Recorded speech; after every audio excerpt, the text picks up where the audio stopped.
Sa mga nagsasabing tribulation na raw ngayon, una tatanungin ko kayo, bakit po ba ibig po ninyong makasama sa tribulation? Sabi niyo mga Kristiyano kayo, di ba? Naiintindihan niyo po ba yung kahulugan ng Kristiyano? Christian means someone who's being redeemed by the blood of Christ.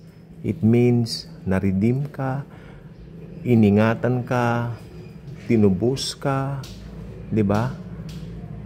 Binigyan ka ng bagong pagkatao tulad ng nakalagay sa 2 Korinto 5:17. Binigyan ka ng buhay na walang hanggan tulad ng nakalagay sa 1:3:16.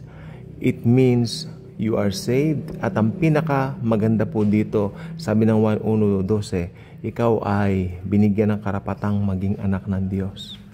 Ikaw ay anak na ng Diyos. Tayo ay mga anak na ng Diyos. So, what do you think na ang Kristiyano, the bride of Christ, undergo or mag-a-under through sa tribulation at great tribulation? Doesn't make sense sapagkat meron pong event na mangyayari sa Biblia kung saan ito ay inireveal o ipinahayag lamang kay Pablo. Ito po ay ang rapture of the church. The rapture will happen anytime soon sapagkat that will be the next big event the church will experience. Okay? After that, ma-unfold na po lahat yan isa-isa. Pag na-rapture po ang church, naturalmente, ang mga tao po ay, mga naiwan sila po ay magigitla, matatakot, at sila po ay magwa-wonder, nasaan yung mga millions of people na mga born again, mga Kristiyano, mga mahawak ng Bible, mga nag-church, yung mga nag-share ng good news. Nasaan sila? Bigla sila nawala. They can easily notice that. No? At syempre, marami pong mangyaring chaos gawa ng magbabagsakan ng mga eroplano, lalo na kung ang mga piloto nito ay mga Kristiyano. Mga buses, magbabanggaan, ganoon din po yung mga trains, madidiskaril, at higit sa lahat, chaos all over the place. Baka magkasunog pa nga po kung hindi po ako nagkakamali. So ito po ay mga bagay na ikalilito ng buong mundo during that time. That's why merong isang figure na lalabas right after that.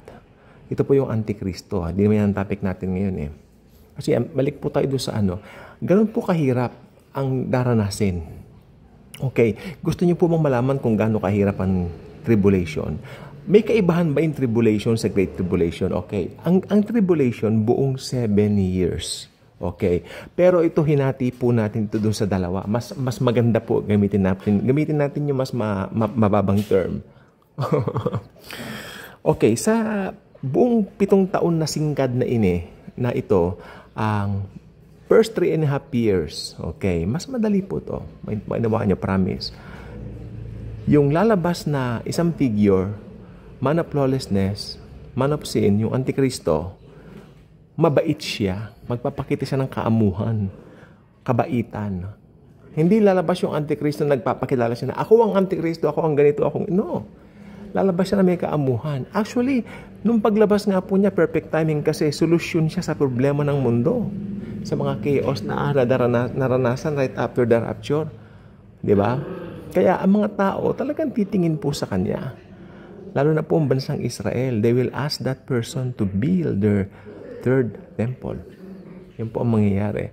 Pagbibigyan niya po ito, kasi Hodang napakadali lang mo mag-build niyan Pag napagbigyan niya na ito, hangang-hanga ang mga tao po sa kanya. Pero unti-unti niya na pinapasok yung sistema. Magkakaroon po siya ng system wherein isa po itong microchip na ito po ay i-implant sa kamay. Actually, I heard Dr. David Jeremiah kanina sa Facebook. Sabi niya, some other parts of the world gumagamit na po nito. No? So, siguro sa panahon ng Antichrist, since ito na po ay very common, ganoon na po ang sistema. So, magpapa-implant siya sa kamay ng bawat tao. Yun po ang kanyang mark. Yun ang kanyang tatak. Okay? At ito nakakalungkot. Pag natatakan ka nun, wala ka ng pag-asang malangit. Pa-impyerno ka na talaga. Promise. Ako na po nagsasabi yan sa inyo. Okay? Yun po yung 666 na tinatawag. Pero may mga magre-refuse sa kanya. Diba? May magre-refuse po sa kanya. Kasi may mga makakabasa rin po ng Bible during that time. Ayun. At ito na pong matindi dyan. O yun, yung first 3.5 years, mabait siya. Then, yung susunod na 3.5 years, ang gagawin niya po, pupunta siya roon sa temple na pinagawa niyang third temple for the Jews. At siya po ay papanik doon. Luluklok doon sa upuan doon, sasabihin niya, ako ang Diyos, I am God. Aba, ayan na. Doon nalilito yung mga yung iba hindi maniniwala, yung iba maniniwala. 'Di ba? Nag-ano na siya kasi napasunod niya ang buong mundo at meron siyang katulong for this. Ito yung false prophet na nagtuturo sa kanya. Siya ang tignan nyo. Tumingin kayo sa kanya. Siya ang bahala sa inyo. Yan ang role ng false prophet.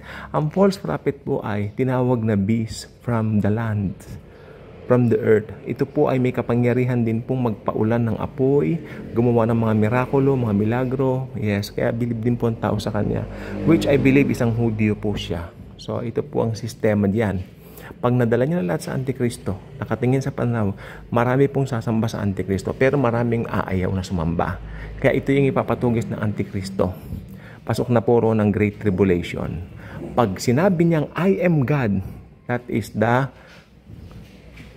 pagpasok ng Great Tribulation. Diba? Ito na po yung tinatawag na blasphemous act of the beast. Diba? Ito na po yung tinatawag na kalapastangan ng walang ikalawa. Ayan na po yun. Kaya pasok na po ang Great Tribulation. Ngayon, ano po ba ang Great Tribulation? Napakahirap po ng mga lindol dyan. Sobrang lalakas. Mga bagyo lalakas. Nuclear war, sobra. Kabi-kabila. Ganun po katindi. No? At ito pong mga tao po dito during that time, ay talagang mahirap makasurvive. Okay? Patayan dito, patayan doon.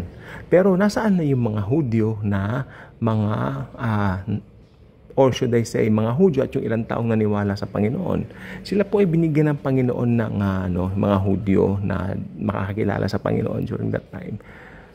Ito po ay binigyan niya ng isang place na pagtataguan. Ito po yung Petra. Matatagpuan po ito near Jerusalem din, no? Near Israel. At napuntahan doon ng tiyahin ko when she'd been there 2018, I guess. At wow, sabi niya, talagang magtatago nga rin yung mga Hudyo. Hindi sila makikita roon, sabi nga niya sa akin. At yeah, tama, di ba? So, yun po ang mga doon. So, ayan po mangyari sa Great Tribulation. Mahirap po, hahabulin ka ng nuclear, tumatakbo ka, sumasabog ang mga bundok. Parang pelikula lang, di ba? Pero yes, totoo po yan. Totoo po yan. Banggaan dito, banggaan. Parang napaka-common mamatay. At ang problema nito, kasi kung nakakilala ka kay Christ during itong masaklap ito, nasasaklapan ko to eh. May pag-asa kang maligtas sa Great Tribulation kung nakilala mo si Kristo. Pero ano ko ba sasabihin ito? Pero ang paraan ng kaligtasan kasi hindi na blood of Christ, kundi your own blood. At your own blood, maliligtas ka. Kailangan mo magpapugot ng ulo. Ngayon may tanong, paano pagka ikaw ay namatay nang hindi pa umaabot sa pugutan? Well, sad to say, pero I think mapupuntan talaga sa impyerno yung tao. Kasi naiwan siya ng rapture, di ba? So, ayun pong ibig ko sabihin dyan. So, talagang yung pugutan, talagang kung gusto mong maligtas that time, talagang hihintayin mo na umabot dun sa pugutan para maligtas ka. Makapunta ka rin ng langit. Maging kumbaga, ikaw ay maging saints din, no? Tribulation saints, tinatawag. So, mahirap po yun. Kasi pag hindi mo naabutan yung pugutan na yun, ikaw ay namatay agad kasi very prone mamatay noon nuclear war, ganun. Maaari kang mabagsakan ng bundok, maaari kang mabagsakan ng ganito, ganyan, di ba? So, yun po, napakahirap po. Kaya alam nyo, wag yung biruin, hindi po biro ang maligtas. Jesus is coming soon to get His church, the rapture. So, now is the right time para maligtas ng napakasarap. Kasi masarap po maligtas ngayong church age. Kasi ngayon, believe in the Lord Jesus and you will be saved. Yan po nakalagay sa Bible. Pero after that, after the rapture, iba na po yan. Pag naiwan ka, matindi yan. So, now is the best time to be saved. So, wag nating pag walang bahala, sabi ng Bible, kung ngayon narinig mo ang kanyang tinig, wag mo nang ipagmatigas pang iyong puso. Diba? Kumakatok ako ngayon, sabi ni Jesus, sa mga puso ninyo. Sabi Revelation 3:20, kung sino man magbubukas, ako ipapasok. at kakain kami magkasama. Yun lang po. Thank you. God bless po.